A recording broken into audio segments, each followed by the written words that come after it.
अब मैं क्या करूं? अब तो विधाता भी मेरे विपरीत हो गए। ऐ आकाश, तू अपने विशाल थाल में अगणित तारागणों की जलती हुई दीपमालाएं सजाए बैठा है। क्या एक चिंगारी पृथ्वी पर नहीं फेंक सकता? हो सहानुभूति के प्रतीक चंद्रमा, तो प्रेमियों के संयोग सुख में शीतलता और विछोह के समय आग उगलने लगता है। मुझे आत्मदाह करने के लिए अग्नि दे दे, मेरे इस बंदी गृह के साथी अशोक वृक्ष। अपने आंसुओं से मैंने तेरे इस भूमि को सींचा है। तेरे इन नए नए कोमल पत्तों में मुझे अग्नि दिखाई देती है। इस शरीर को राख करने के लिए मुझे अग्नि दे दो, और मेरा शोक हर अपने नाम को सत्य कर दीजिए। आज मेरी बात कोई नहीं सुनता, कोई भी नहीं। हे माता, आपका ये कष्ट अब मुझसे सहन नहीं होता।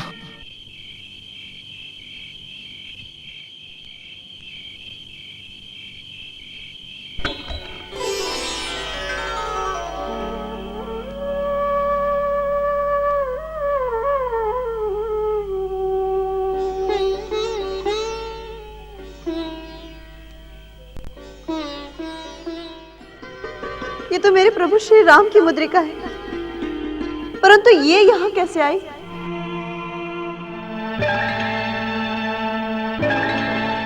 कहीं किसी राक्षस ने तो नहीं? नहीं, प्रभु को कौन जीत सकता है? वो तो अजय है। कहीं ये माया तो नहीं? लेकिन माया से ऐसी अंगूठी नहीं बनाई जा सकती। फिर यहाँ कोई है? हे माता, आप सत्य कह रही हैं। ये अंगूठी माया रचित नहीं है। स्वयं प्रभु श्री राम ने अपने हाथों से मुझे दी है।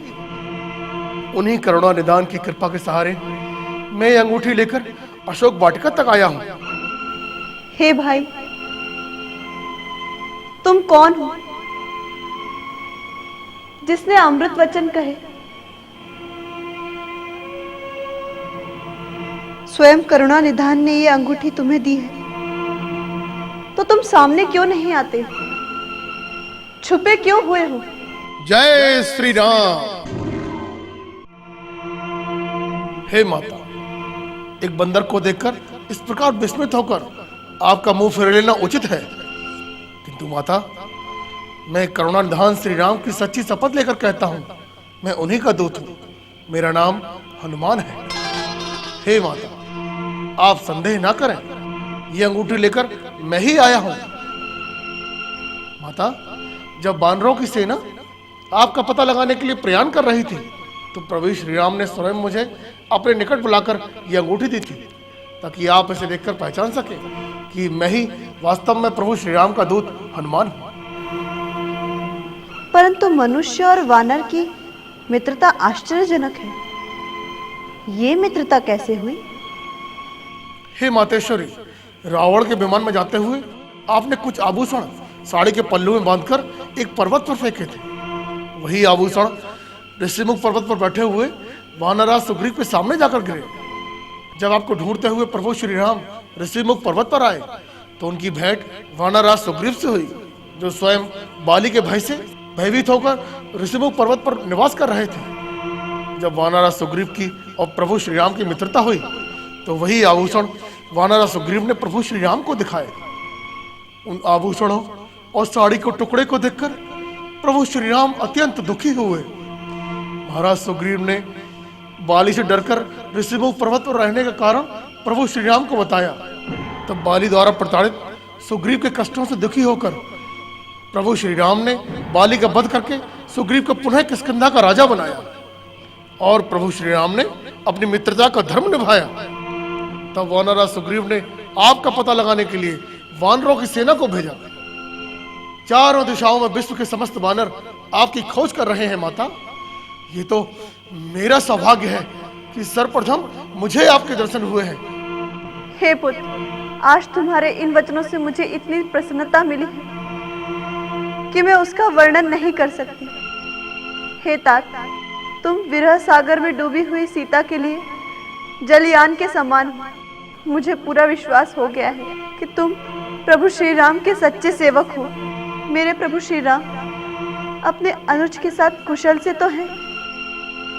श्री रघुनंदन तो कोमल हृदय और कृपालु हैं। फिर इस चरण सेविका के लिए वे इतने निष्ठुर कैसे बन गए? क्या उन्हें मेरा स्मरण नहीं? क्या कभी मैं उनके कोमल और सांवली छवि के दर्शन कर पाऊंगी? हे नाथ, आपने मुझे सर्वदा ही भुला दिया। हे माता, आप व्याकुल न होइए। प्रभु श्री राम का संदेश सुनिए माता। प्रभु श्री राम ने कहा था, सीते, तुम्हारे वियोग में मेरे लिए सभी वस्तुएं प्रतिकूल हो गई हैं। वृक्षों के नए नए पत्ते अग्नि के समान, रात्रि काल काल रात्रि के समान,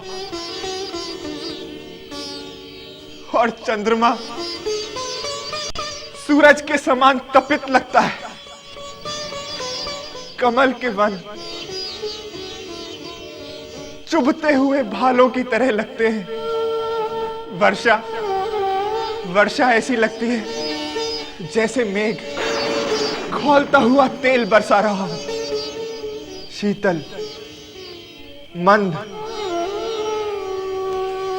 सुगंधित वायु सांप की श्वास के भांति जहरीली और गर्म लगती है। सीते, तुम्हारे साथ जो वस्तुएं मुझे प्रिय थी, वही तुमसे विरह में पीड़ा देती हैं। मन का दुख कह डालने से दुख कम हो जाता है, परंतु किससे कहूं?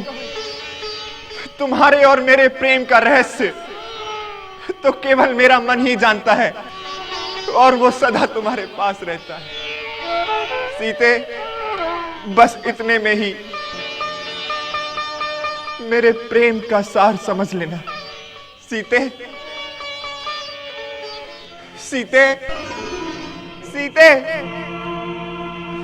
सीते।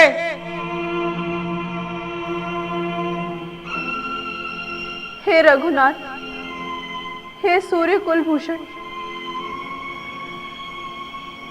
कब इस चरण सेविका को आपके चरणों के दर्शन होंगे?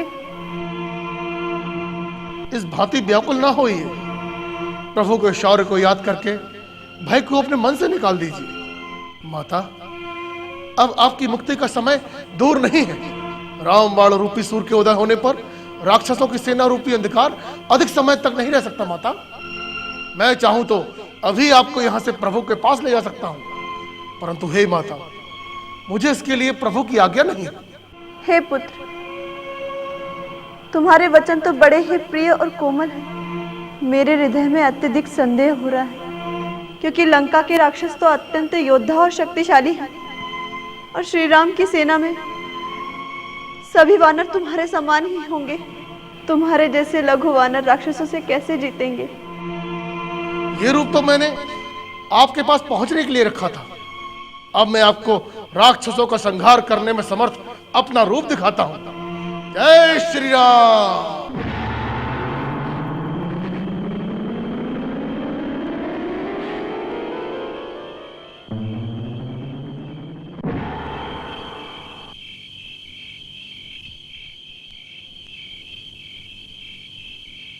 मुझे पूर्ण रूप से विश्वास हो चुका है कि सभी वानर सत्य ही राक्षसों पर विजय पाने योग्य हैं। हे पुत्र, अब तुम अपने स्वरूप में आ सकते हो। जैसी आपकी आज्ञा।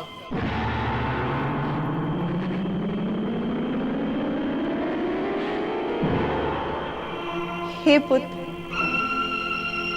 तुम्हारे तेज, बल, विवेक और भक्तिपूर्ण बातों को सुनकर मुझे अतिशय संतोष हुआ है। श्री राम के प्रिय हनुमान, मैं तुम्हें आशीर्वाद देती हूँ कि तुम बल और शील के निधान बनो। तुम अजर अमर और गुणों के भंडार हो जाओ। हे पुत्र, कृपा निधान श्री राम तुम पर सदा दया रखें। हे माता, मैं कृतार्थ हो गया। आपने अपनी कृपा के साथ साथ प्रभु की कृपा का आशीर्वाद देकर मुझे पुत्रव्रत स्वीकार कर लिया। मेरे जीवन की साधना पूर्ण हो गई माता। अब प्रभु की कृपा के अलावा मेरे जीवन का कोई भी मनोरथ शेष नहीं रहा। मैं धन्य हो गया माता। हे वत्स, तुम्हारे जैसे पुत्र को पाकर तो ये माता धन्य हुई। हे माता, अशोक वाटिका में लगे इन सुंदर फलों को देखकर आपके इस पुत्र को बड़ी भूख लगी है माता। यदि आपकी आज्ञा हो तो मैं इन सुंदर और स्वादिष्ट फलों को खाकर अपनी क्षुधा शांत कर लूं। जाओ वत्स, जाओ और श्री राम के चरणों को अपने हृदय में धारण करके मीठे मीठे फल खाओ। धन्य हुआ माता। जय श्री राम।